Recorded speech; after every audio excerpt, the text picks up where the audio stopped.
राहुल गांधी भारत जोड़ो न्याय यात्रा कर रहे हैं।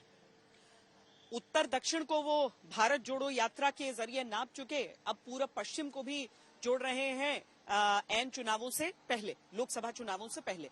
लेकिन इस सब के बीच राहुल गांधी के जितने भी युवा साथी हैं एक एक करके पार्टी को छोड़ गए। अब कल ही मिलिंद देवड़ा ने भी कांग्रेस पार्टी छोड़ दी, उससे नाता तोड़ लिया। और ऐसे में एक तस्वीर बहुत वायरल हो रही है जिसमें राहुल गांधी के साथ दिख रहे चेहरे एक एक करके कांग्रेस छोड़ चुके हैं।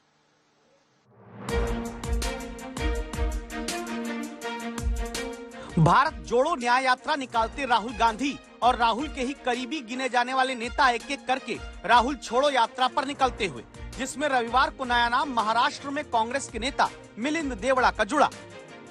उस पार्टी का एक ही उद्देश्य है कि मोदी जी जो कहेंगे, जो कहते हैं, जो कर्म करते हैं, ऑटोमेटिकली उसके खिलाफ बोलो। मैं पॉलिटिक्स ऑफ गेन, GAIN में विश्वास करता हूं।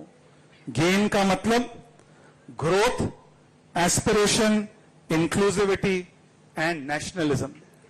मैं पेन की राजनीति में विश्वास नहीं करता हूं। PAIN, पर्सनल अटैक्स, इनजस्टिस और नेगेटिविटी। मिलिंद देवड़ा के कांग्रेस छोड़ शिंदे वाली शिवसेना का हाथ थामते ही ये तस्वीर वापस सियासत के गलियारों में घूमती है।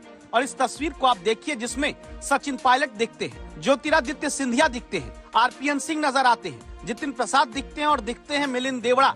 कल से इस तस्वीर की चर्चा क्यों है? क्योंकि राहुल के बेहद करीबी रहे और केंद्र में मंत्री पद तक UPA राज में पहुंचे इन नेताओं में सबसे पहले ज्योतिरादित्य सिंधिया ने मार्च 2020 में कांग्रेस छोड़ी ही नहीं बल्कि कांग्रेस तोड़ी भी। कांग्रेस के विधायकों को तोड़कर ज्योतिरादित्य मध्य प्रदेश में BJP की सरकार बनवा चुके थे। फिर जून 2021 में जितिन प्रसाद ने कांग्रेस छोड़कर UP में BJP का दामन थाम लिया। RPN सिंह ने 2022 के विधानसभा चुनाव से आइन पहले जनवरी के महीने में कांग्रेस छोड़कर BJP का हाथ थामा था। अब मिलिंद देवड़ा ने जनवरी 2024 में लोकसभा चुनाव से पहले कांग्रेस की नीति और नीयत पर सवाल उठाते हुए पार्टी छोड़ दी।